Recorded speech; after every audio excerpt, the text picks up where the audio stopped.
Welcome to Black Gumbo Southern Gardening. We're going to start a new project here, a little experiment with HUGELKULTUR.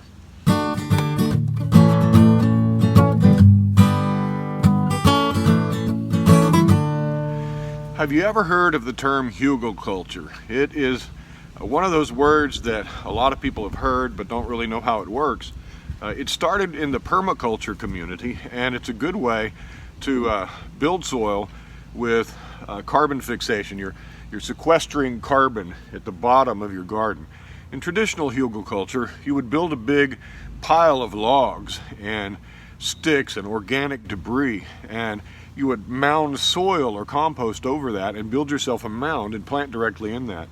Over the years, as that material at the bottom breaks down, it retains moisture, and as it breaks down through fungal activity, it releases nutrition for your plant. So permaculturists say that you can plant in a HUGELKULTUR bed and never have to water it once it gets going. So, well, we're going to give it a try.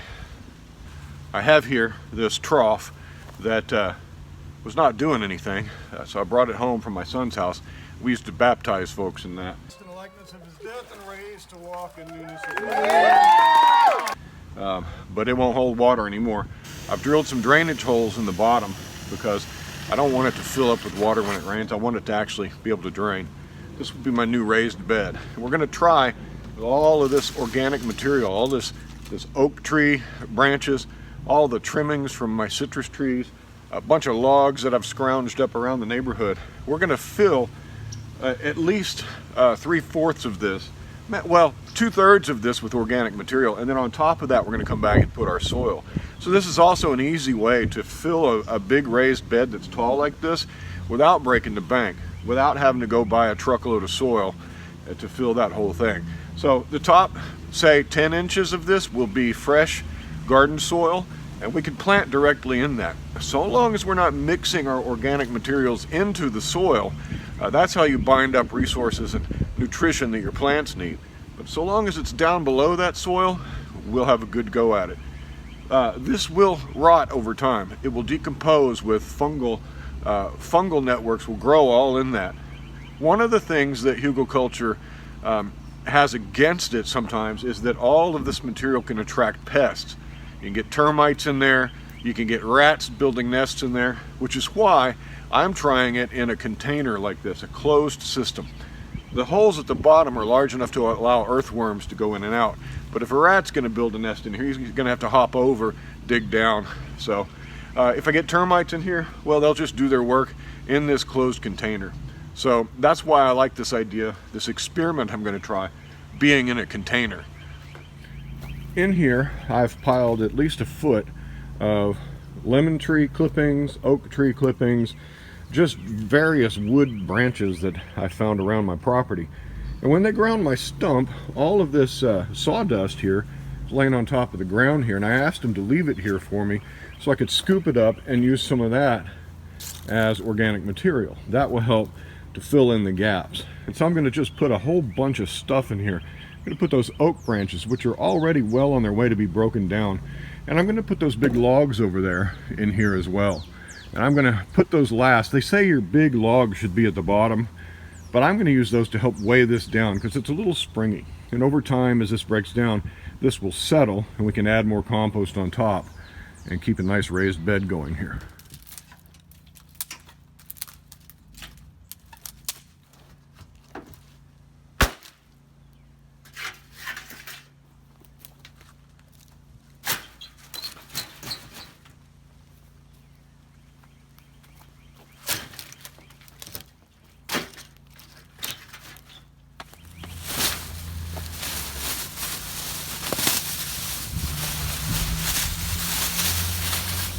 There's some grass clippings in here. They're mostly broken down, but that will add an element of nitrogen, which is kind of cheating with HUGELKULTUR, but HUGELKULTUR depends like leaf mold, depends on fungal breakdown, not so much active composting, which is a bacterial process. But since I have it, I'm going to use it. I got to remember I have citrus thorns in here. Good way to get rid of them.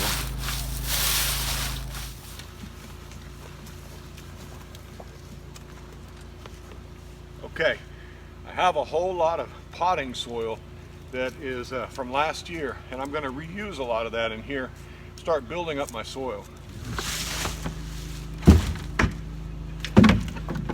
And this comes with earthworms already. So we've got some nice wormage.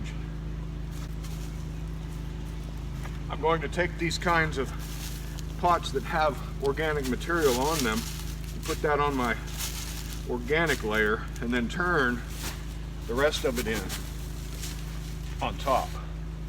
Sweet potato.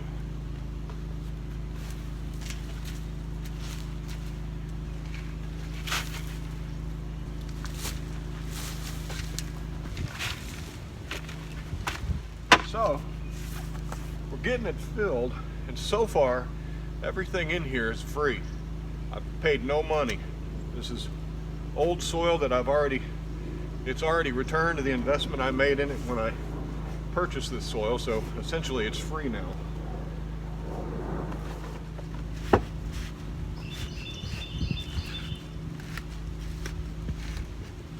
Check that out. We've only got about 8 inches left to go to fill that up. We can scrounge up some more potting soil, and then we can top it off with some good, invest a little bit in some good topsoil or garden mix. That'll do well. Awesome. So you can put anything in here in terms of growing, but some plants grow better in this kind of a system than others, and we'll have to figure that out by trial and error. Well, my son Caleb is also trying this method in his brand new garden bed that he's growing, so let's go and take a look at what he's up to. Here is what my son is building over here. It's almost like a HUGELKULTUR bed, lots of sticks and wood, kind of like a lasagna garden, and there's going to be soil on top of all this. So man, in a few years this is going to be some awesome garden soil. This is all from the chicken coop, tons of leaves. Yeah, this is going to be great. Scout. Hey, Come. hey, what's up, Don? Come. Hey there. What are you going to grow in there? Well, we're gonna try some cantaloupe and tomatoes, some peppers. Okay, we've got it mostly filled. I'm going to go ahead and invest in some topsoil, and I want topsoil because it's got that mineralization in it. It's got some silt, some clay, and there's no minerals in here right now. That's all potting mix, and it doesn't have a lot of minerals, and you want minerals in your soil. So I'm just going to put topsoil and a couple bags of garden mix, like regular garden mix that's topsoil heavy, and I'm going to put it on top of this, and we're going to build this up to the top.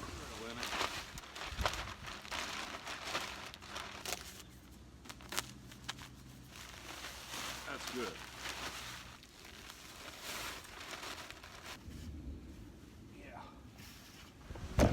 All right, well, to test whether or not it's true that we can plant directly into a HUGELKULTUR bed before any breakdown starts happening, I've got some blackberries. These are thornless blackberries. They're caning, kind of bunching types. I'm going to plug them in here.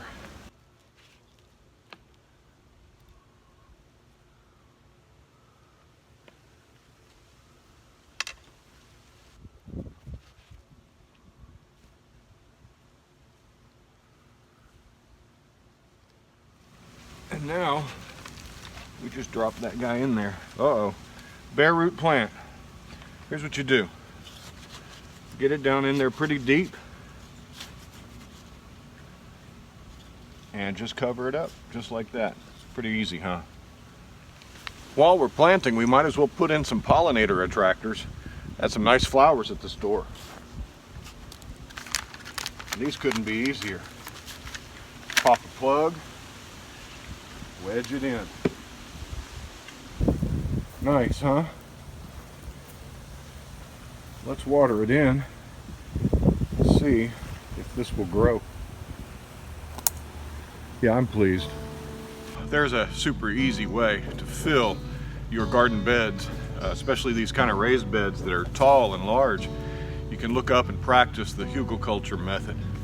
This bed over the years will settle and break down, and we'll continue to add and amend it with compost, and I expect it to grow pretty well. grow things pretty well.